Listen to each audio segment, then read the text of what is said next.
5 seconds.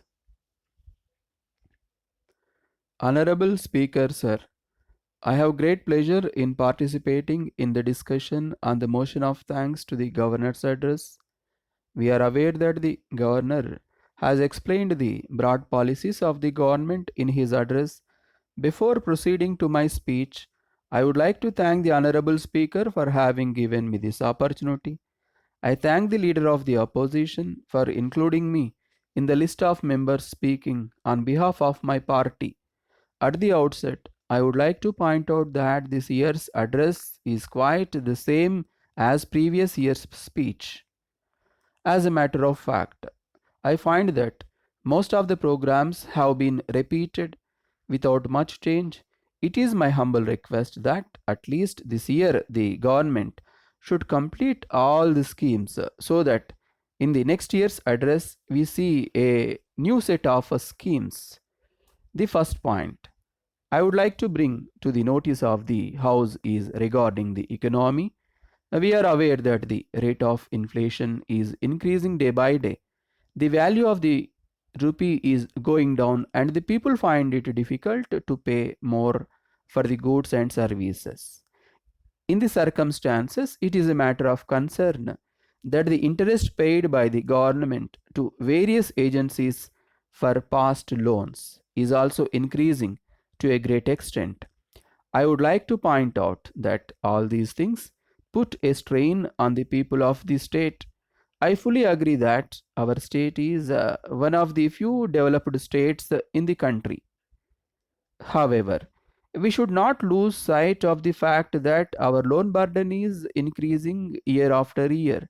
I would therefore request the government to curtail unnecessary expenditure so that we are able to repay the loans in time. On the other hand, I believe that the share of the state government in the central taxes has not been received fully in the last few years. In addition to this, we have to take into account the natural calamities faced by us in recent years. It is therefore necessary that we should request the center to release the funds due to us as early as possible. During the course of his speech, the Honorable Governor has outlined the steps taken by the government to improve bus transport facility. In this connection, I would like to bring to your kind attention one important thing. It is a matter of great concern that by introducing large number of deluxe buses, people have been forced to pay higher fare. On the one hand, I do agree that our rates are lower than those in other parts of the country, but at the same time, I also find that the number of ordinary bus services have been reduced greatly and people are forced to pay more for travel. I hope and trust that the government will take into consideration the views expressed by honorable members of the House and increase the number of ordinary services. The next item on my agenda is milk production. It is a source of satisfaction that the state is second in milk production in the country. As far as I am concerned, being a farmer, I am very happy with this state of affairs. At the same time, I would like to point out that the government has recently increased the retail price of milk sold by the government milk societies. It appears to me that this has been made in order to give better price to the dairy farmers. However, I would request the government to bring down the price a little so that the consumers are also benefited.